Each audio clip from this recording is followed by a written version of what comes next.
구원 그 이후 제2강 자의식. 제1강에서는 우리가 하나님 앞에 성장해야 하는 목표 지점까지 가야 하는 그 출발점이 어딘가를 살펴보았습니다. 제2강에서는 신앙을 출발하는 사람들이 스스로 자신에 대하여 어떤 자의식을 갖고 있고 어떤 문제에서 오해와 착각이 생기는가를 살펴봄으로써 신자들에게 마땅히 생겨야 하는 성장과 성숙이 어떤 문제에서 방해를 받고 있는가 하는 것을 명확히 규명하고 또 우리는 어떻게 그것을 성공적으로 물리치고 성장과 성숙을 실행할 수 있는가를 살펴보고자 합니다. 예수를 믿는 사람들에게서 가장 어려운 병은 바로 예수를 믿는데도 불구하고 믿는 사람답지 않다는 것입니다. 보통 우리가 예수를 믿는다고 하는 사람들에게 예수를 믿는 사람은 적어도 이 정도는 되어야 한다라는 선입견이 있는데 이런 선입견이 신자들에게 도움이 되기보다는 손해를 끼치기가 일쑤입니다. 우리가 흔히 실망하며 한탄하는 말 중 하나가 이것입니다. 목사가 뭐 그래. 얼마 전 집에서 쉬고 있는데 여호와의 증인 두 여자가 찾아왔습니다. 여호와를 믿으세요. 두 여인은 저를 설득하기 시작했습니다. 그래서 저는 목사임을 밝히고 이렇게 물었습니다. 좋은 교리를 다 놔두고 왜 하필이면 그것을 믿습니까? 그러자 그분은 장로교는 몇 천 갈래로 갈라져서 밤낮 싸우기만 하니 쓸모가 없다고 말하는 것이었습니다. 그것이 그분들이 제시한 장로교가 덜 대먹은 종교라는 가장 확실한 증거였습니다. 그래서 제가 다시 물었습니다. 여호와의 증인은 어떤데요? 그러자 자기들은 탄탄하게 한 마음이다라고 말을 하는 것이었습니다. 그런데 장로교에 대해서 지적을 받아서가 아니라 우리 스스로도 그 문제를 생각하면 사실 할 말이 없습니다. 우리 교회도 그 갈라질 대로 갈라진 장로교 분파 중 하나입니다. 장로교에서는 기독교 장로의 기장과 예수교 장로의 애장이 있는데 우리가 바로 애장의 개혁에 속합니다. 그래서 많은 신도들이 묻습니다. 무엇이 달라서 그렇게 갈라져 나왔는지요? 이렇게 묻곤 합니다. 그 많은 갈라짐이 분명히 우리에게는 흔들리는 근거가 되는 것입니다. 그러나 성서는 그런 도덕적이나 윤리적인 차원에서 기독교인의 신분이나 약속들을 확인하라고 한 적이 없다는 데 문제가 있습니다. 왜 그렇게 종파가 갈라지느냐라는 밖으로부터 들려오는 분분한 말들은 그래도 그냥 들어줄 수 있지만 예수를 믿는 우리가 믿는 사람답지 못하다는 말을 들을 때 그것이 개개인의 신앙생활에 미치는 영향은 참으로 큰 것입니다. 이는 우리 스스로가 잘 아는 사실입니다. 그래서 우리가 이렇게 살아버리기로 한 것입니다. 우리는 이 둘 중에 하나입니다. 우리가 예수 믿는 사람이 마땅히 되어야 하는 수준을 알고 있는 것만큼 살지 못하는 갈등을 바로 모모인 척하는 것으로 해결해 버리는 것입니다. 기도를 많이 하는 척, 모든 고민이 없는 척, 믿음의 생활을 정당하게 하고 있는 척 할 수밖에 없습니다. 그래서 교회에 나올 때는 가장 그럴듯한 얼굴을 하고 나옵니다. 그리고 그 외의 문제들은 서로 건드리지 않는 것을 신앙생활에서의 예의라고 생각합니다. 그래서 신자들은 서로 속 깊은 이야기를 하지 않도록 불문율로 약속되어 있는 사람들입니다.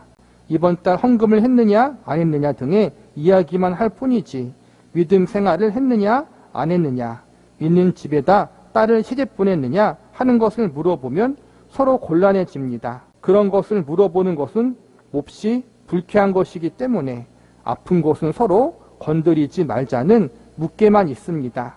이것이 하나의 형태이고 다른 형태는 이런 것입니다. 웃기지 마라. 예수 믿는다고 해봤자 다 덜렁덜렁 하더라. 속은 팍 썩었는데 겉만 번지르르하게 분장해서 나가지 말고 아예 나같이 솔직하게 나가는 것이 낫지. 그러나 그것이 둘 중 어느 쪽이 낫고 덜한 것은 아닙니다. 둘 다 동일한 근원적 문제를 해결하지 못한 각자의 자의적인 해결 방법인 것입니다. 예수를 믿는 것은 버리지 못하겠고 그 믿는 모습에 스스로 만족스럽지 못하고 그래서 그렇게 양쪽으로 풀어버리고 있는 유일한 자기 위안인 것입니다. 엄숙을 떠는 것도 힘을 다하여 발버둥 치고 있는 강간 힘이고 널브러져 있는 것도 마찬가지입니다. 눈물이 배어 나올 만큼 안타까운 진심은 바로 그 뒤에 숨어 있습니다. 하나님, 저 이만큼 하고 싶습니다. 그러나 그렇게 되지 않기에 이렇게 척이라도 하고 있는 것입니다. 이런 안타까움이 그 배경이 되고 있는 것입니다. 그나마도 그것을 싹 없애버리면 섭섭함을 느낄 것입니다. 널브러져 있는 마음도 마찬가지입니다. 하나님, 제가 이러고 싶은 것은 아닙니다. 이러고 싶은 것이라면 교회를 안 나왔을 것입니다. 제가 교회에 나와서 널브러져 있는 것은 하고 싶은 것이 안 되는데 안 되는 것을 된 척할 수는 없기 때문에 그 본심을 이렇게 나타내고 있는 것입니다. 바로 이런 두 싸움이 사실은 우리를 괴롭히고 있는 자의식의 갈등입니다. 이 문제를 풀지 않은 한 이 문제에서 맴돌고 이 문제에서 아우성 치다가 좋은 세월 다 보내고 있는 것이 우리의 현 주소일지 모릅니다. 옛날엔 여호와 증인들이 집집마다 방문하면서 막 전도했잖아요. 방에서 목사님이 그 많은 좋은 교리들이 있는 교회들이 있는데 왜 하필 여호와 증인을 다 가냐. 교단들이 여러 개 있잖아요. 자기 성향대로 성경적인 관점에 따라서 교단을 선택하고 교회를 택하면 되는데 전통적인 교회 안에서도 다양한 갈래의 좋은 교회들이 있는데 하필 왜 이단을 가냐는 거예요. 그러니까 여호와 증인이 장로교를 비롯해 한국교회는 너무 막 갈라져 있다는 거예요. 너무 갈라져 있고 갈등이 있고 문제가 많다는 거예요. 그런데 여호와 증인 자기들은 하나라는 거예요. 그런 식으로 했는데 이단들도 그렇고 믿지 않는 사람들도 그렇고 이렇게 교회에 좋지 못한 모습 때문에 교회를 떠나거나 교회를 믿지 않는 핑계를 대기도 해요. 너네 교회는 예수님을 믿는다고 하는데 왜 교회마다 말이 다르냐? 한국 교회에 그렇게 문제가 많이 있느냐? 목사들이 왜 그렇게 문제가 많이 있느냐? 그럴 거면 아예 나는 교회를 안 다니겠다. 혹은 나는 신천지를 다니든지 여호와 증인을 다니든지 전통교회를 다니지 않겠다. 이렇게 말하는 사람들이 있다는 거예요. 그러한 부분에 대해서는 우리 한국교회와 성도들이 반성할 부분이에요. 그러나 그럼에도 불구하고 그것이 바르게 하나님을 믿지 않는 핑계는 될 수 없다는 거예요. 비록 부족한 게 있고 연약한 게 있고 잘못한 부분이 있지만 그럼에도 불구하고 하나님이 잘못한 게 아니라 예수님이 잘못한 게 아니라 우리가 잘못한 거잖아요. 그것 때문에 우리가 잘못한 것 때문에 하나님과 예수님을 바르게 믿지 않는다면 그것은 그 사람 잘못이라는 거예요. 하나님이 원하시는 바른 신앙의 기준은 완벽한 거예요. 온전한 거예요. 완전한 자리에 이르러야 하는데 우리는 그렇게 신앙생활을 할 수 없어요. 우리의 능력으로는. 그러니까 그렇게 하지 못하니까 다른 걸로 그걸 대체하려고 하는 거예요. 첫 번째로는 종교적인 열심으로 대체하려고 하고 종교적인 형식적인 것, 헌금을 잘 내고 예배를 빠지지 않고 잘 드리고 경건 생활, 말씀을 꼬박꼬박 잘 읽고 큐티하고 작정 예배를 드리고 새벽 예배를 드리고 교회에서 하는 모든 공예배를 드리고 이러한 종교적인 형식과 의식을 열심히 하는 것 그리고 또 그렇게 하는 것을 통해서 나는 하나님께서 원하시는 자리에 이르렀다라는 그렇게 자기 만족, 자기 위안을 하는 사람이 있고 또 한 사람은 너네가 그렇게 열심히 해도 사실은 알고 보면은 인격적으로 예수님을 온전히 닮아가는 사람이 없어요. 온전한 성화를 이룬 사람이 없다라는 거예요. 하나님을 만족시킬 수도 없지만 인간 한 사람도 솔직히 따지면 만족시킬 수가 없어요. 부족한 것들이 다 있으니까. 그러니까 교회는 다니지만 그렇게 거룩한 척 하지 말고 자유롭게 하기 싫으면 안 하고 그렇게 자유롭게 교회를 다니자.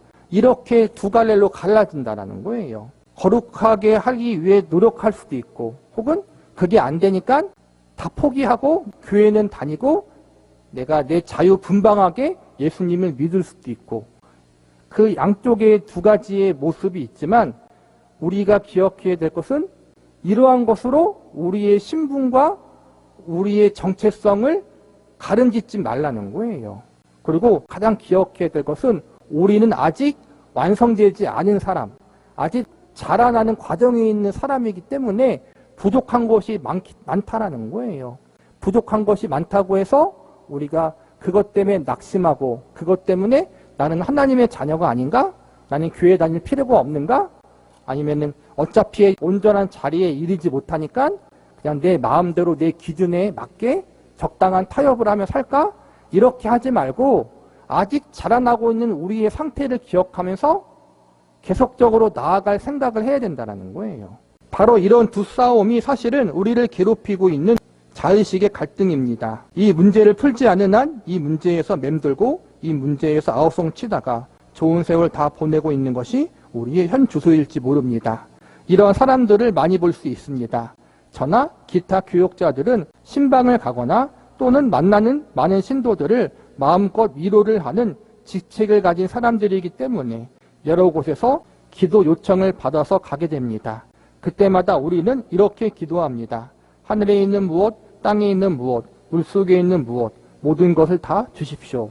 그러면 신자가 이렇게 생각할지도 모릅니다. 놀고 있네? 너가 누군데? 나는 그냥 이름만 걸어놓고 다니는 엉터리 신자인데도 목사는 자기 월급 받는데 지장이 있을까봐 온갖 좋은 소리를 다 하고 있군. 헛수고하지 마시고 그냥 빨리 가기나 하십시오. 내가 예수 믿는 최소한의 양심으로 목사 대접은 하고 있으니 화내기 전에 빨리 가십시오. 이것은 나쁜 마음이 아닙니다. 정당하게 기도를 받고 싶고 정당하게 축복을 받고 싶은데 당사자 자신이 그렇지 못하다는 것입니다. 그 갈등을 이기지 못하여 속으로 그렇게 외치고 있는 것입니다. 이처럼 서로 체면을 세우며 살자고 외치는 이유는 과연 무엇이겠습니까? 그것은 단 하나의 문제를 오해하는 데서 생긴 것입니다. 그것은 신자란 완성된 사람으로 출생하지 않는다라는 사실을 모르기 때문입니다. 신자가 되었다는 것은 완성되어 있다는 표시가 아닙니다. 고린도전서 1장 2절을 보겠습니다.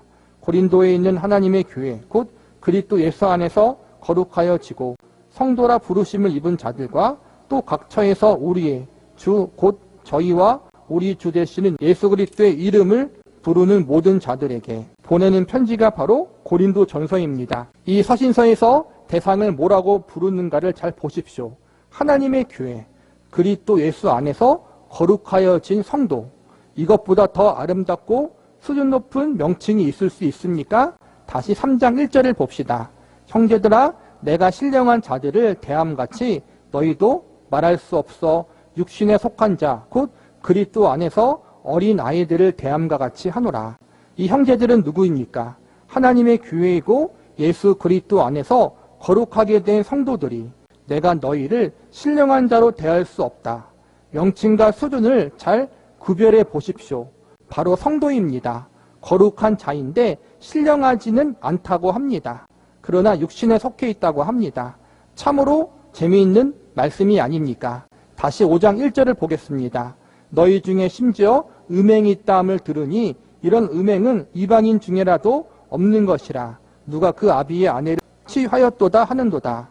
하나님의 교회요 예수 그리스도 안에서 거룩해진 성도들아 너희가 음행까지 저질렀느냐 하고 신뢰하시는 말씀과 함께 불리는 이름과 그들의 수준을 따로 생각해 보시기 바랍니다.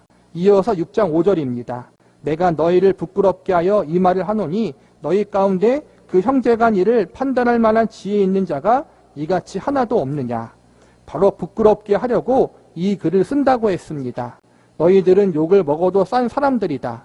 부끄러움을 당해도 마땅한 자들인데도 호칭은 하나님의 교회요 예수 그리스도 안에서 거룩하여진 성도이다. 고린도 교회는 우리가 알고 있듯이 성령의 역사가 많은 교회였어요. 그런데 동시에 문제도 많은 교회였어요. 성도들 안에 갈등도 많이 있었고 교리적인 문제도 있었고 그리고 서로 법적으로 고소하는 일도 있었고 여기서는 음행하는 일까지도 있었어요. 그런데 고린도 전서 첫 시작에 그러한 성도들을 가리켜 뭐라고 말해요? 예수님 안에서 거룩해진 성도라고 불러요. 그러니까 이거는 신분을 말하는 거예요. 하나님과 예수님 안에서 하나님의 자녀로서 백성으로서 거룩해진 성도가 우리의 신분이고 우리의 정체성이라는 거예요. 그런데 문제는 뭐냐면은 우리의 신분은 하나님의 자녀고 거룩해진 성도인데 실력과 수준은 아직 미흡하다라는 거예요. 미흡하기 때문에 신령한 자로 대할 수 없다라고 사도 바울이 얘기해요. 너희는 신령한 자가 아니다. 거룩해진 성도인데 신령한 자가 아니다. 그게 무슨 말이에요?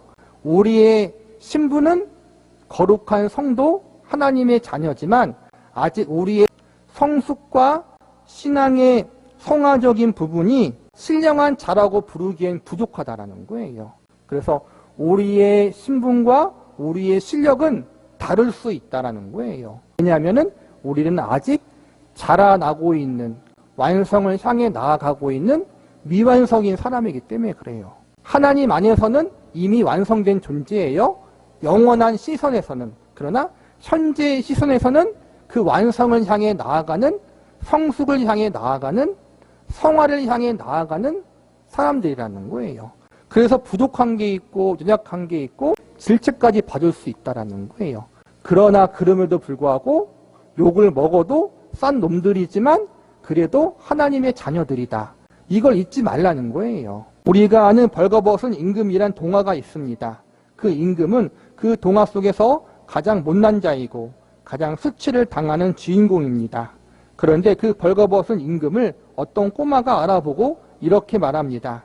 임금님은 벌거벗었네. 곧 저 창피한 사람 벌거벗었네라고 말하지 않습니다. 벌거벗었을지언정 임금님인 것입니다. 바로 신자들이 가장 갈등을 겪는 곳이 바로 이 부분입니다. 벌거벗은 성도들, 우리가 벌거벗은 모습 때문에 내가 성도가 아닐 것이라고 생각해 버립니다. 벌거벗은 목사님, 이것이 성서가 말하는 신자들의 현 주소인 것입니다. 왕자와 거지라는 동화가 있습니다. 하루아침에 거지에서 왕자로 신분이 바뀐 그에게는 모든 궁중 생활이 생소하고 이상했지만 가장 이상하게 여겼던 것은 옥새를 어떻게 쓰는 것인지 모르는 것이었습니다. 옥새를 호두를 까먹고 식사 후에 손 씻는 물을 마셔버립니다. 이렇듯 궁중 예법에 서툴러도 그는 왕자입니다. 어제까지만 해도 시궁창 속에서 나고 자란 한 소년을 생각해 보십시오. 그가 할 줄 아는 것이란 악한 말과 거친 행동입니다. 무리하고 더럽기 짝이 없습니다. 말투가 그렇고 구사하는 말의 내용도 추잡하기 짝이 없습니다. 삶의 목적도 그렇습니다. 방법도 그랬습니다. 할 줄 아는 것은 거짓말이고 소매치기요 남을 괴롭히며 손에 끼치는 것이 전부였습니다. 그런데 그가 임금의 아들인 왕자가 된 것입니다. 이것이 비밀입니다. 왕자로 왜 삼았는지 일단 접어두고 왕자로 삼아 인정하고 있다는 것만 생각해 보십시오. 그가 거지처럼 하고 다닐 때에는 그를 괄시하던 사람들이 하나둘이 아닙니다. 그런데 바로 이 나라의 최고 권세자인 왕이 그를 왕자로 책봉한 그 신분을 가진 것입니다. 이제까지 그를 괴롭히고 잡으려 쫓아다니던 그 단속반원들이 바로 왕자 앞에서 굽신거립니다. 그 신분이 어제와 오늘 사이에 하늘과 땅같이 바뀐 것과 그의 수준이 하루아침에 바뀔 수 있다는 것은 다르다는 것을 보여줍니다. 거지가 왕자가 된 거예요. 임금이 그 거지를 자기 왕자로 삼았어요. 그런데 문제는 왕자가 됐는데 신분은 왕자지만 아직까지 거지의 습관을 못 버리는 거예요. 임금이 거지한테 너가 공부도 열심히 하고 왕궁의 예법도 배우고 그렇게 왕자답게 되면은 내가 왕자로 데리고 올게 해서 온 게 아니라 거지짓하며 살고 있는 그 왕자를 불쌍히 임금이 여겨서 너 이제부터 왕자야 라고 선포해버렸어요. 그러니까는 거지였던 그 습관 그 상태에서 바로 왕자의 신분이 되어버린 거예요. 그래서 왕궁에 왔는데 왕궁의 예법을 모르니까 거지처럼 살아가는 거예요. 밥을 먹을 때도 손으로 먹고 손을 닦고 물을 마셔버리고 입도 거칠고 막 욕하고 막 그러니까 왕자답지 못해요. 거지였으니까. 우리도 마찬가지라는 거예요. 사도 바울처럼 단번에 회심해서 180도 바뀌는 사람도 분명히 있지만 또 상당히 많은 사람들은 내가 구원의 은혜를 받았고 예수님을 영접했지만 아직까지 과거의 습관을 버리지 못한 사람들이 더 많이 있다고 저는 생각해요. 그러니까 180도 바뀌지 못한 거예요. 신분은 바뀌었지만 삶의 모습이 아직까지도 세상에 있는 사람들과 똑같은 경우들이 많다라는 거예요. 이건 어떻게 해결해야 돼요? 시간이 필요하다라는 거예요. 시간적으로 교육받고 훈련받고 시행착오 겪고 왕의 신 하나님 앞에서 연단도 받으면서 교육을 받으면서 하나님의 자녀다운 사람으로 만들어지는 것. 그게 성화의 작업이에요. 우리가 지금 그것을 받고 있다라는 거예요. 그래서 아직 완성되지 않은 사람, 미완성인 사람, 미완성인 게 우리라는 거예요. 근데 미완성, 하나님이 보실 때 실력과 수준이 부족하지만 그래도 신분과 정체성은 하나님의 자녀라는 것을 잊지 말라는 거예요. 거지 왕자가 기껏 할 수 있는 표현이란 모든 인칭 명사 뒤에 예사 높임으로 쓰는 단어가 새끼였습니다. 형새끼, 아우새끼. 이것이 거지 왕자가 알고 있는 경어였습니다. 그러나 그것으로 인하여 그의 신하들이 그의 신분을 의심하지 않습니다. 왕도 참탁하지 어찌 이런 사람을 왕자로 세웠을꼬. 이렇게 생각할 수는 있지만 그것은 생각일 뿐 그에게 어쩌지 못합니다. 만약 그것으로 인하여 왕자에게 손가락 하나 건드리기만 해도 그 왕자에게 터지는 정도가 아니라 왕으로부터 큰 곤욕을 당할 것입니다. 그것은 왕의 권위에 대한 도전이기 때문입니다. 왕이 세운 왕자이기 때문에 왕자에게 불만이 생겨서 토로하는 것은 그를 세운 왕 앞에 불경한 일이라는 것을 기억해야 합니다. 이것이 신자의 현실입니다. 이처럼 내가 오늘 마땅히 왕으로 살아야 할 부름을 받은 것과 왕자로서 완성되어 있다는 것은 거리가 먼 것입니다. 분명히 우리는 왕자입니다. 신분의 차이가 있습니다.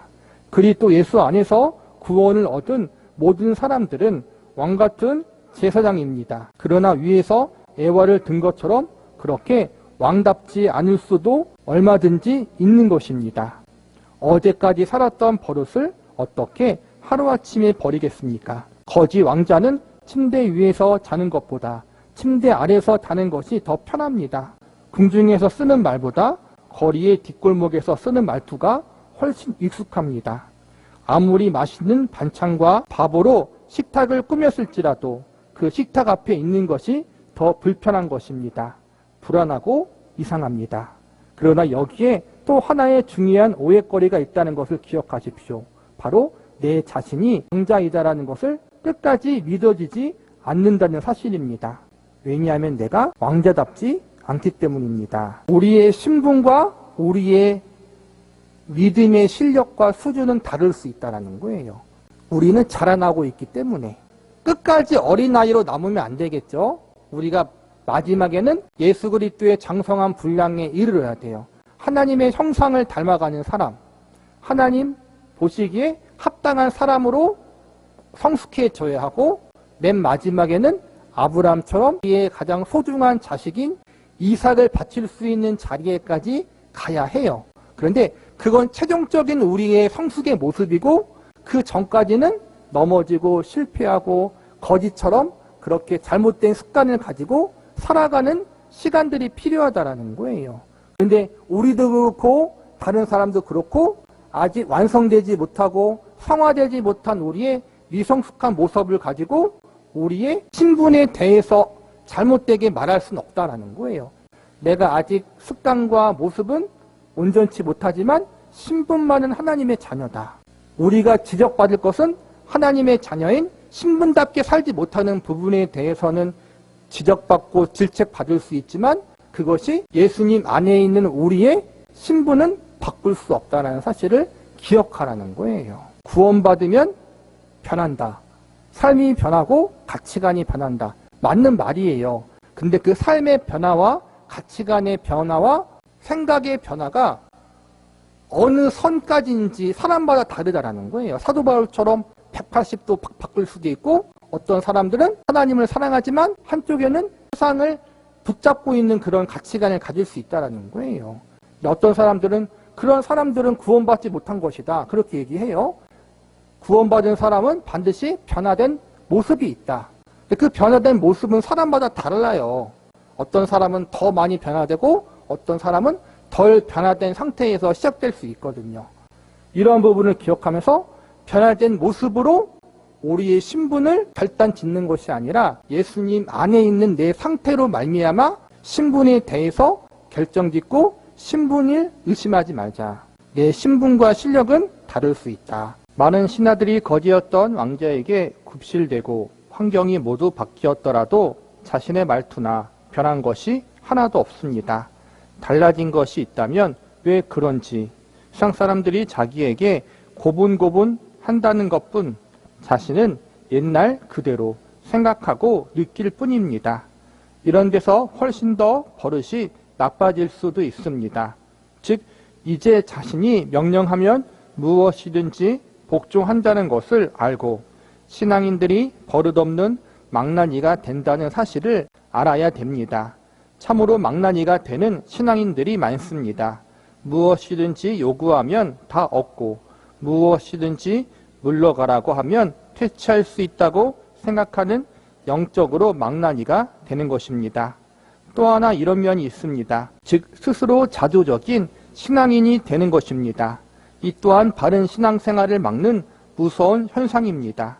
내가 현재 왕자이기 때문에 지금 이러한 대접을 받는다고, 즉 하나님이 나를 이 신분으로 세웠기 때문에 지금 이런 대접을 받는다고 생각하지 않고 이 수준만 되어도 사람들이 굽신거리는구나라고 생각하면 이야기는 참 복잡해집니다. 야 신난다. 국무총리 대신들 이리와 하면 다 오네. 이것이 자신의 수준이며 능력으로 알게 되면 문제는 참으로 큰 것입니다. 기독교란 대단한 것이 아니야. 기도만 그냥 해주면 돼. 11조만 내주면 하나님이 꼼짝 못하시는데 뭘 그래. 내가 집에 돌아오면 그 10배가 생기게 되는데 왜 그걸 못 내겠는가. 이렇게 생각하기 시작하면 걷잡을 수 없게 됩니다. 모두를 괄시하게 되면 모든 것을 쉽게 생각하게 됩니다. 우리가 어떤 권위와 은혜 속에 있는가를 놓쳤기 때문에 망령된 행동이 생긴다는 점 알아야 합니다.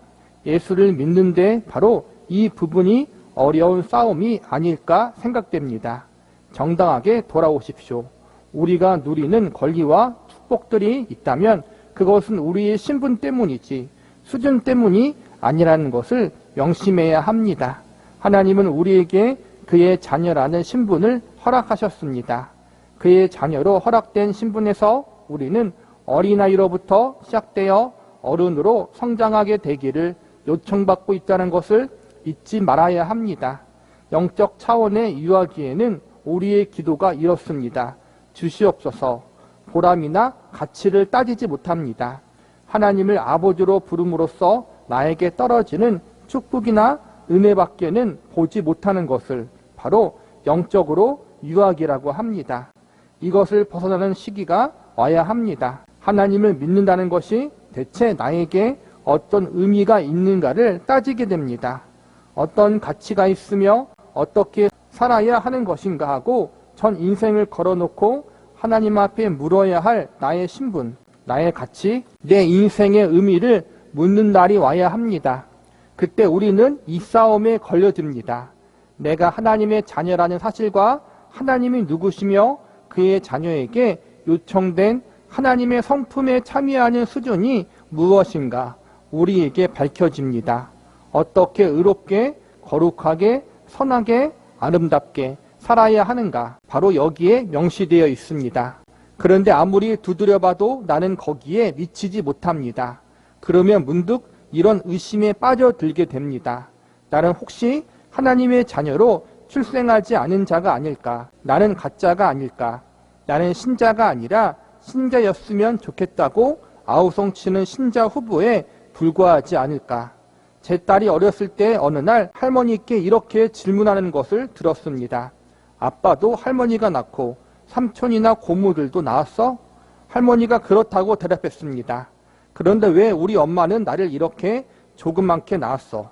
무엇을 잊고 하는 질문인가를 잘 알 수 있습니다. 아빠나 고모를 30살이 넘는 사람으로 낳게 한 할머니였다면 왜 엄마는 나를 7살짜리로 출생시켰는가라고 생각하는 것입니다. 누구나 아이로 태어나서 그만큼 컸다는 개념이 어린 딸에게는 없었던 것입니다. 우리 신자들도 바로 그러합니다. 이렇게 묻습니다. 하나님, 왜 나를 목사로 태어나게 하지 않으셨습니까? 하지만 그것은 잘못입니다. 누구나 다 갓난 아이로 태어나서 여기까지 온 것입니다. 그 과정에서 분명히 느끼는 하나의 갈등이 있다면 하나님이 우리를 이 자리에 있게 허락한 신분에 걸맞는 것을 우리가 갖고 있는 것으로 출발시켜 준 것이 아니라는 사실입니다. 성도들이 신앙인으로서 생각해야 할 가장 중요한 것이 하나님의 백성과 자녀로서의, 여기서는 자의식이라고 했죠. 정체성, 신분. 내가 하나님의 자녀가 된 것, 하나님의 백성이 된 것은 내가 잘했기 때문에 그렇게 된 것이 아니라 철저하게 하나님의 은혜예요. 성경적으로 더 깊이 이야기하자면 태초부터 우리를 택한 하나님의 사랑 때문에 그런 것이고, 그것이 예수 그리스도의 십자가의 대속의 은혜로 확증되어졌고 우리에게 알려졌고 우리가 그 사실을 믿게 되었어요. 즉 하나님의 은혜와 사랑, 예수님의 십자가의 대속의 공로로 말미암아 하나님의 자녀가 된 거예요. 즉 우리가 잘했기 때문에, 내 수준과 실력이 하나님의 자녀로서 합당하기 때문에 하나님이 나를 자녀로 삼아준 게 아니라 모든 면에서 우리는 부족하고 심지어는 죄인이었고 하나님과 원수였던 자였는데 철저한 하나님의 은혜와 사랑으로 말미암아 예수님의 생명을 바친 그분의 희생으로 말미암아 우리가 하나님의 자녀와 백성이라는 신분을 얻게 되었다라는 거예요. 그렇기 때문에 우리의 수준, 지금의 우리의 믿음의 성숙한 상태를 통해서 내가 하나님의 자녀지 이렇게 확인하지 말라는 거예요. 성경에 기록된 대로, 복음의 내용대로 예수님 때문에, 하나님 때문에 내가 하나님의 자녀가 된 것이다. 이것은 전적인 하나님의 은혜다. 이러한 성경의 가르침을 근거로 하라는 거예요. 나의 그 어떠함을 가지고 그것이 하나님의 백성과 자녀라는 기준으로 삼지 말라는 거예요. 하나님이 기준이고 예수님이 기준이라는 거예요. 이러한 사실을 알 때 우리는 낙심하지 않게 돼요. 나의 부족한 현재의 모습 때문에 내가 이러고도 하나님의 자녀인가? 나는 낙심에 빠지지 않는다라는 거예요. 오히려 내가 이렇게 부족하고 내가 이렇게 죄인된 상태에 있었기 때문에 예수님이 나에게 필요하구나. 그래서 하나님의 은혜가 필요하구나. 이렇게 더 겸손히 나의 부족함을 깨닫고 하나님과 예수님을 의지하게 돼요. 낙심하지 않고. 반대로 교만에 빠지지도 않아요. 내가 나름대로 다른 사람에 비해서 경건한 삶을 살고 있어요. 기도도 많이 하고 말씀도 많이 보고 교회에서 열심히 헌신하고, 그래서 종교적으로 경건한 생활을 열심히 하는 나의 수준으로 말미암아 이 정도 됐으니까 나는 당연히 하나님의 자녀고 하나님의 백성이야. 이러한 의식을 가져서도 안 된다라는 거예요. 이러한 나의 경건한 생활 사람들에 비해 훨씬 더 성숙한 나의 믿음적인 부분, 이 모든 것도 하나님의 기준의 미달이에요. 사실은 이런 거로 말미암아 바리새인들처럼 교만하지 말고, 비록 내가 이렇지만 이것으로도 하나님의 자녀가 될 수 있는 조건이 아니다. 하나님의 자녀가 될 수 있었던 것은 오로지 예수님의 생명, 하나님의 은혜 때문이다. 이 사실을 알 때 낙심하거나 혹은 교만하거나 두 개의 극단적인 잘못된 자리에서 벗어날 수 있다는 거예요. 우리는 예수님을 믿을 때 새롭게 태어나는 거예요. 새롭게 거듭나는 거예요. 그리고 그 이후부터 하나님의 나라, 천국에 이르기까지 계속해서 점진적으로 자라나게 되는 거예요. 엄마 뱃속에서 한 번에 30세가 된 성인이 나올 수 없는 것처럼, 0세가 된 아기가 나서 1살, 2살, 3살이 되어서 어른이 되는 것처럼 우리 역시도 처음에는 다 어린아이와 같다는 거예요. 그 어린아이가 자라서 하나님이 보시기 합당한 하나님의 형상과 예수 그리스도의 정상한 분량에 이르기까지 점진적으로 자라난다는 사실을 우리는 반드시 기억해야 돼요. 하나님이 우리를 하나님의 자녀라 부르게 하셨습니다. 하나님의 은혜로우심과 자비로우심과 선하심과 사랑하심에 비하여 우리가 그분의 자녀라고 불리우기에는 너무나 부족합니다. 그런데 이것을 좌절의 근거로 삼는다는 것은 얼마나 우리가 오해하고 있는가 하는 증거입니다. 그것이 좌절의 근거가 되어서는 안 됩니다. 분발의 근거가 되어야 합니다. 하나님이 우리를 그의 자녀로 부르신 것은 우리가 그분의 자녀다운 조건들을 갖고 있었기 때문이 아닙니다. 그렇지 않은데도 불구하고 부르신 것입니다. 이제는 저 뒷골목의 깡패나 불황아가 아닙니다. 하나님이 부르신 자리로 와서 왕자가 되었으므로 분발하여야만 할 일이 기다리고 있는 것입니다.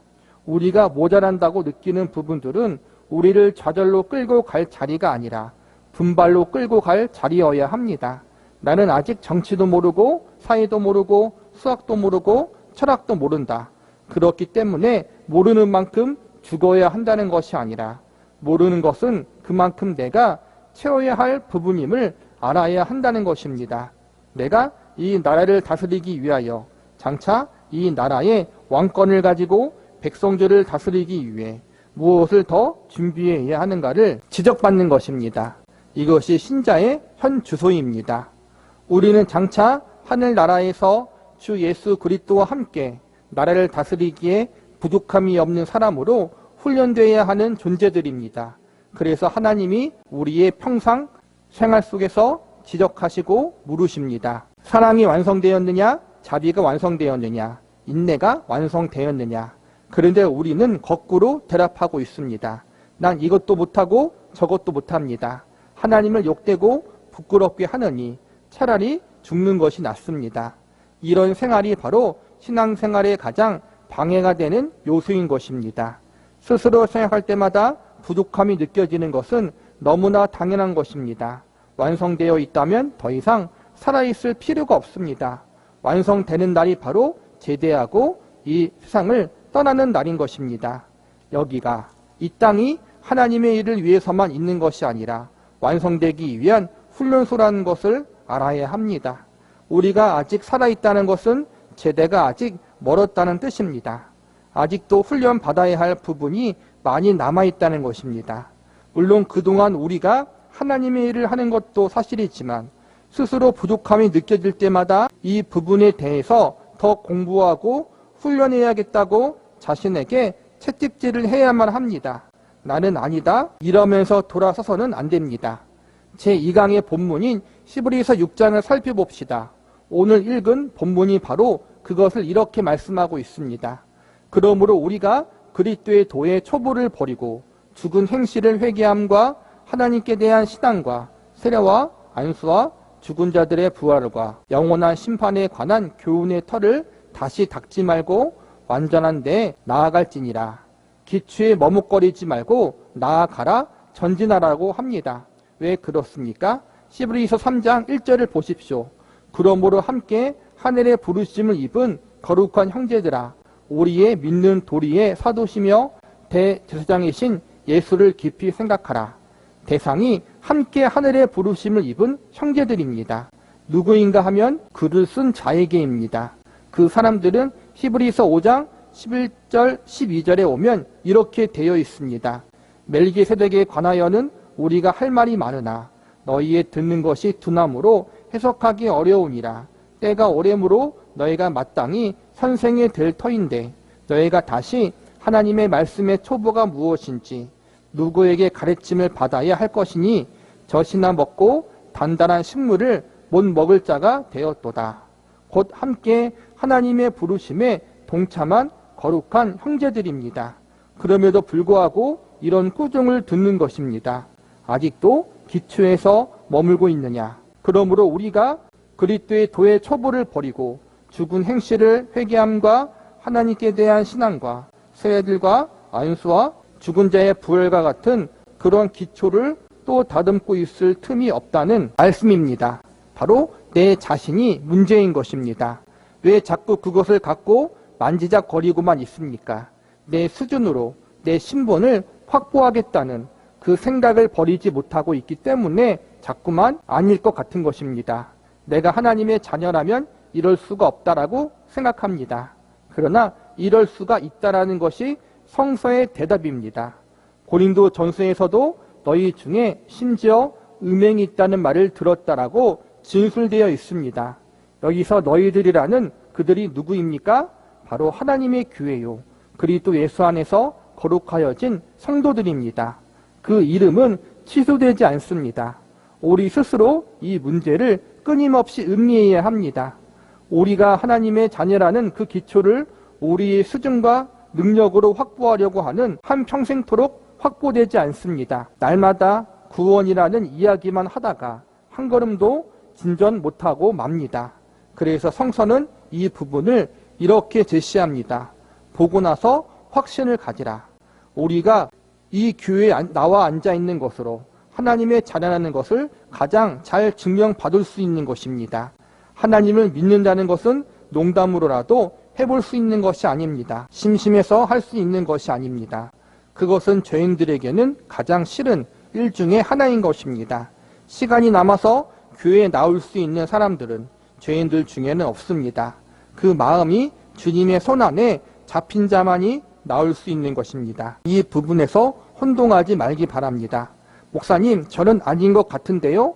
아니라니요. 그 부분에 관한 한 당신은 분명히 구원받은 자요. 이렇게 공증을 해줄 수 있습니다. 가장 큰 싸움은 그것을 스스로의 능력으로 확인하려는 쓸데없는 싸움 때문에 벌어지는 것입니다. 그것은 은혜로 얻는 것입니다. 우리 스스로 느끼고 있는 신자답지 못하다는 것은 이제 훈련하고 고치고 자르고 해서 도달해야 할 목표입니다. 지금이 아닙니다. 지금 우리는 어린아이입니다. 주변에서 흔하게 쓰는 말이 있습니다. 젖이나 더 먹어라. 이 말이 바로 우리들을 가리키는 것입니다. 남에게 도움이 된다는 것, 그것은 천만의 말씀입니다. 집안에서 가장 손 많이 가는 것이 바로 어린아이들입니다. 아이만큼 손이 많이 가고 신경 쓰이는 존재는 없습니다. 아이가 조용하면 오히려 두려울 정도입니다. 그러나 당황하지 마십시오. 내가 예수를 믿는 사람으로 밤낮 해주는 것은 없고 받기만 하고 귀찮은 존재이니까 내가 없어지는 것이 교회의 유익이다. 이런 쓸데없는 이야기를 합니다. 왜냐하면 인간은 끊임없는 자존심의 동물이기 때문입니다. 하나님 앞에서도 떳떳하고 싶고 믿는 것도 떳떳하게 믿고 싶어 합니다. 그러나 성서는 그런 것을 죄라고 했습니다. 떳떳하려고 하지 마십시오. 오히려 뻔뻔하려고 하십시오. 예수를 믿는데 가장 기억해야 할 신앙적인 말이 있다면 뻔뻔스러워 해야 한다는 것입니다. 예수 믿는 사람이 뭐 그따위로 놀고 그래. 그래서 예수를 믿는다? 왜? 이렇게 뻔뻔하게 대답하는 것만큼 확실한 답은 없습니다.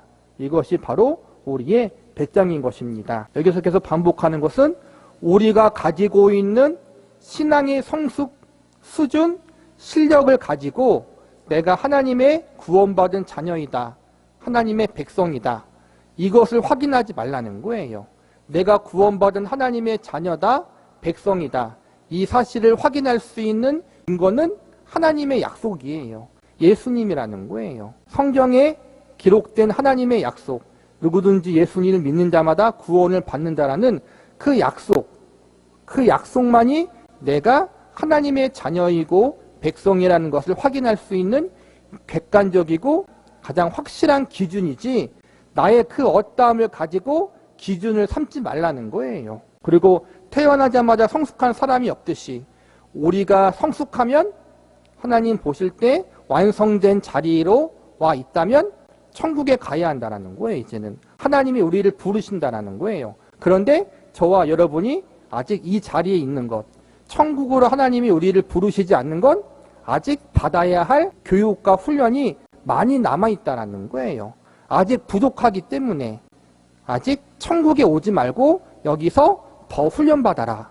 더 완성되고 성화의 자리에 이르는 그러한 기간이 필요하고 교육이 필요하기 때문에 우리를 아직 데려가지 않았다는 거예요. 그리고 나는 너무나 부족하다. 하나님 앞에 너무 부끄럽다. 이러한 의식이 있는 것 자체가 내가 영적으로 죽어있는 자가 아니라는 거예요.